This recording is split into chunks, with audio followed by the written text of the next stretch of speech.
На прошлой неделе в Якутске обсуждался вопрос о строительстве автодорожного моста через реку Лену, для чего в Якутск прибыла делегация представителей Федерального дорожного агентства и консорциума «Транспортные концессии САХА», в который входит Банк ВТБ, строительные компании «Институт Стройпроект», победивших в конкурсе на реализацию проекта. Место будущего строительства – это Табагинский мыс, где и побывала делегация в сопровождении якутских чиновников во главе с вице-президентом республики Анатолием Скрыбыкиным. Идея возведения автодорожного перехода на Табагинском мысе существовала еще в советское время, а точнее проект появился в 1984 году.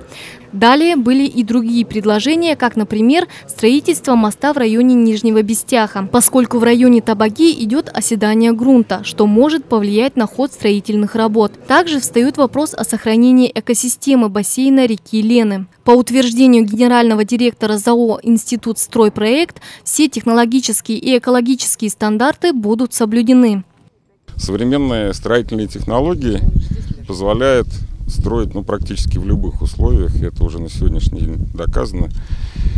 Нет безвыходных ситуаций, нужно просто очень тщательно и серьезно подойти к изучению проблемы с геологией, с гидрологией, с вечной мерзлотой.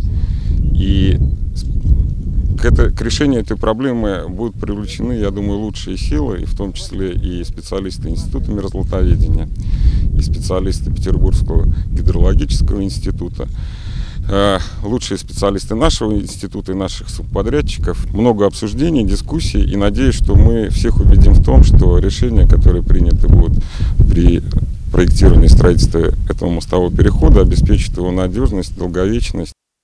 Заместитель директора по научной работе Института мерзлотоведения Виктор Шмелев считает, что с геологической точки зрения район Табаги – это не совсем удачное место, и более предпочтительным местом была бы долина Туймада. Но строительство, тем не менее, возможно, при условии очень тщательного предварительного мониторинга.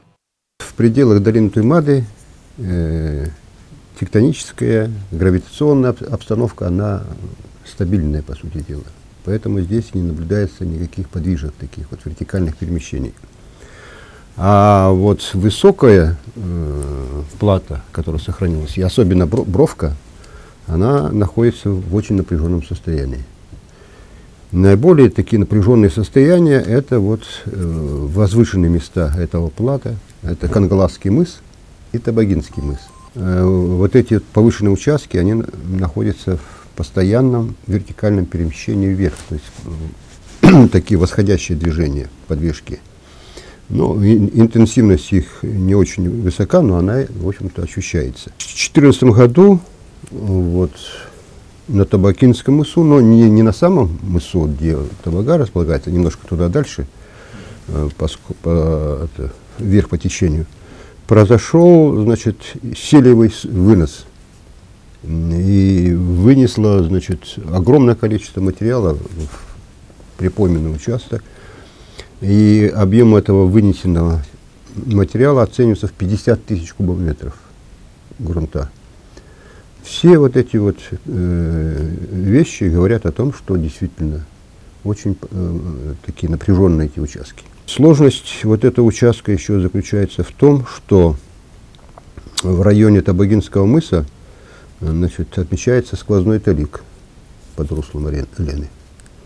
То есть там будет сочетание и мерзлых грунтов, и талых грунтов.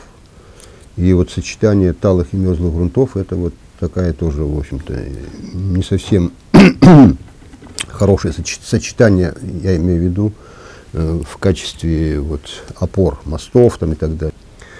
Вот в связи с этим, значит, напрашивается вывод, что подходить к проектно-изыскательным работам на участке строительства моста нужно очень углубленно, не поверхностно, не жалеть средств на изыскательские особенные работы. Реализацию этого дорогостоящего проекта предполагается начать через 1,5 года. Запланированы и общественные слушания по вопросу строительства.